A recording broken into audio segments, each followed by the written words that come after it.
Selamat malam teman-teman semua. Perkenalkan nama saya Irene Marcella Fomasi Nazara.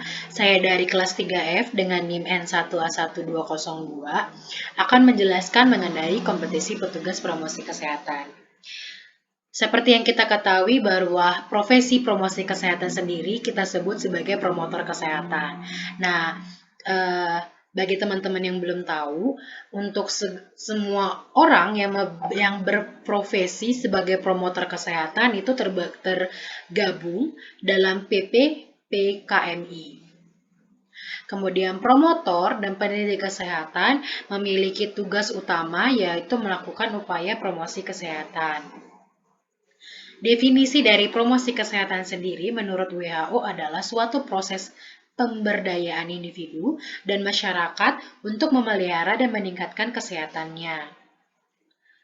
Nah, untuk teman-teman yang belum tahu, kompetensi seorang promotor kesehatan sendiri ada 7. Yang pertama adalah kemampuan untuk melakukan kajian dan analisis perilaku atau analisis assessment. Kemudian kemampuan untuk mengembangkan kebijakan berwawasan sehat atau health public policy, kemudian kemampuan untuk melakukan mediasi dan advokasi atau communication skill, kemudian kemampuan untuk memahami budaya lokal atau cultural competency or local wisdom, kemudian kemampuan untuk melakukan pemberdayaan masyarakat atau empowering the community, kemudian memahami pengetahuan dasar promosi kesehatan dan ilmu perilaku atau health promotion knowledge, dan yang terakhir kemampuan untuk menjadi manajer program promosi kesehatan atau collaborative leadership and system thinking. Dari 7 kompetensi ini adalah 7 kompetensi dasar yang harus dimiliki seorang promosi kesehatan atau seorang promotor kesehatan. Kemudian, peran dari promotor kesehatan sendiri adalah sebagai perencana program promosi kesehatan, kemudian sebagai pelaksana dan motivator program promosi kesehatan, kemudian sebagai evaluator program promosi kesehatan, kemudian sebagai manajer program promosi kesehatan, kemudian menjadi mediator dan advokator dalam program promosi kesehatan, kemudian sebagai narasumber dalam promosi kesehatan. Kemudian ruang lingkup seorang promotor kesehatan ada 6, bisa kita lihat bahwa pertama menciptakan lingkungan dan suasana yang kondusif untuk mendukung suatu promosi kesehatan. Jadi dalam artian seorang promosi kesehatan itu harus bisa menciptakan sebuah lingkungan dan suasana yang kondusif untuk masyarakat supaya bisa memperhatikan segala program yang akan dilakukan selama mempromosikan kesehatan. Kemudian menggalang kemitraan berdasarkan prinsip keterbukaan, kesetaraan, dan saling memberi manfaat. Kemudian meningkatkan keterampilan dengan memberikan pelatihan di bidang promosi kesehatan. Kemudian mendorong dan memperkuat gerakan di masyarakat. Kemudian memperjuangkan kebijakan yang mendukung kesehatan. Kemudian reorientasi pelayanan kesehatan dengan melakukan pengkajian atau penelitian perilaku masyarakat yang berhubungan dengan kesehatan. Kemudian, area kompetisi dari seorang promotor kesehatan sendiri bisa kita lihat pertama, kemampuan untuk mengkaji kebutuhan masyarakat terhadap kesehatan dan karakteristik lingkungan budaya dari individu atau kelompok atau masyarakat yang mendasarinya. Di sini bisa kita singkat sebagai assessment. Kemudian kemampuan untuk mengidentifikasikan masalah kesehatan dan ancaman lingkungan bagi kesehatan melalui prinsip epidemiologi. Itu termasuk sedalam investigasi. Kemudian analisis. Analisis ini adalah kemampuan untuk menganalisa penyebab masalah kesehatan dan faktor-faktor yang mempengaruhinya. Kemudian prioritas masalah.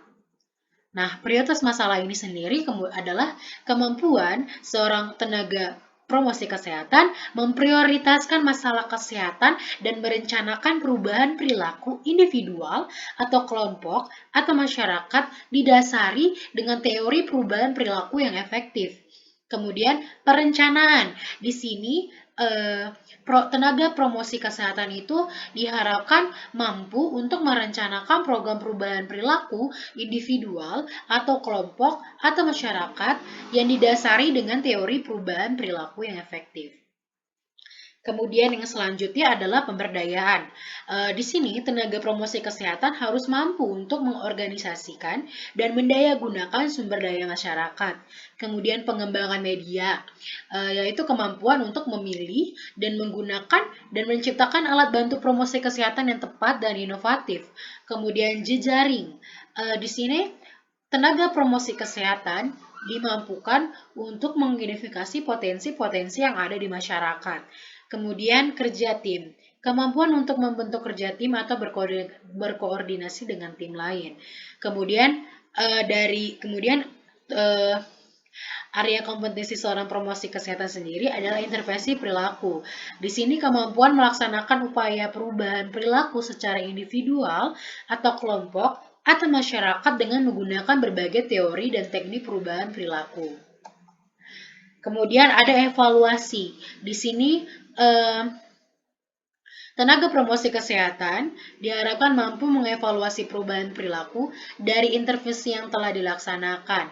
Kemudian informasi masalah-masalah kesehatan masyarakat. Di sini tenaga promotor kesehatan diharapkan mampu untuk menginformasikan dan meyakinkan masyarakat terhadap penyelesaian masalah-masalah kesehatan masyarakat.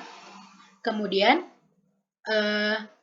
kemampuan untuk mengadvokasi pemangku kepentingan agar memberikan dukungan kepada upaya kesehatan dan reorientasi pelayanan kesehatan adalah tugas dari seorang promotor kesehatan yang harus memiliki kompetensi advokasi.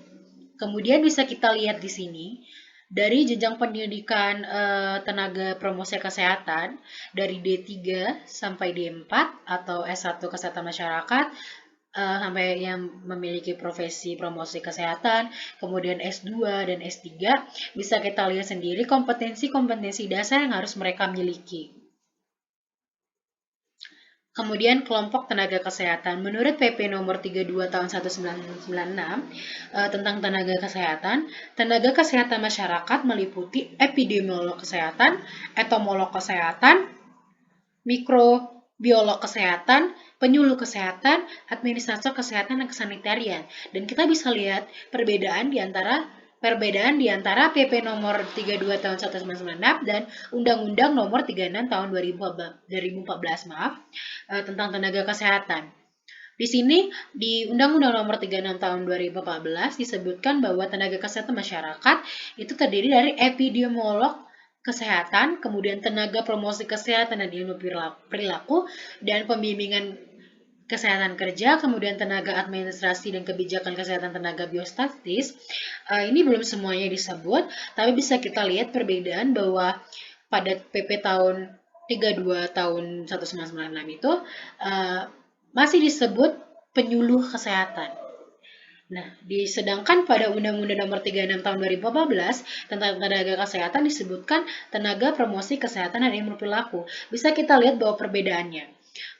Karena promosi kesehatan itu tidak hanya tentang penyuluhan.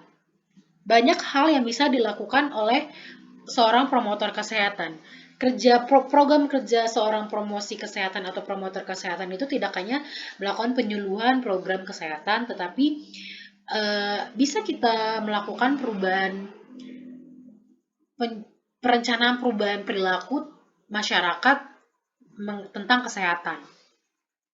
Kemudian tugas promotor kesehatan masyarakat bisa kita lihat sebagai advokator dalam upaya mewujudkan kebijakan berwawasan kesehatan, kemudian fasilitator dalam upaya pemberdayaan masyarakat untuk menumbuhkan kepedulian dan peran serta masyarakat, kemudian di dunia usaha, organisasi masyarakat, dan lintas sektor lainnya dalam bidang kesehatan. Kemudian mediator antara pemangku kepentingan untuk meningkatkan upaya promosi kesehatan. Kemudian pendidik dalam upaya komunikasi informasi dan edukasi dalam bidang kesehatan. Kemudian sebagai perancang media promosi kesehatan agar mendapatkan pesan media yang efektif.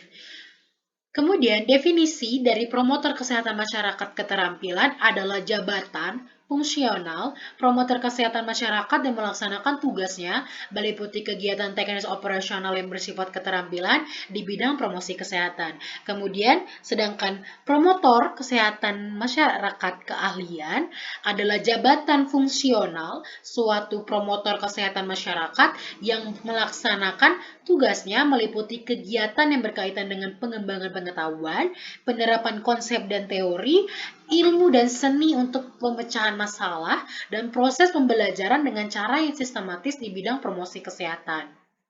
Kemudian, kedudukan jabatan fungsional promotor kesehatan di masyarakat.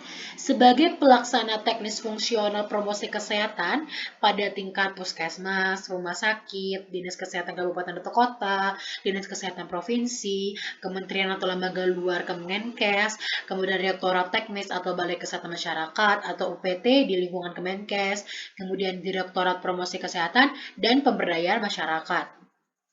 Tugas pokok dari seorang promotor kesehatan adalah melaksanakan kegiatan promosi kesehatan yang meliputi pertama, penyusunan rencana pelaksanakan kegiatan promosi kesehatan, kemudian yang kedua pelaksanaan advokasi, yang ketiga pelaksanaan KIE, kemudian empat pelaksanakan pemberdayaan masyarakat, kemudian penggalangan kemitraan, kemudian pengembangan pendekatan promosi kesehatan, dan pengembangan profesi.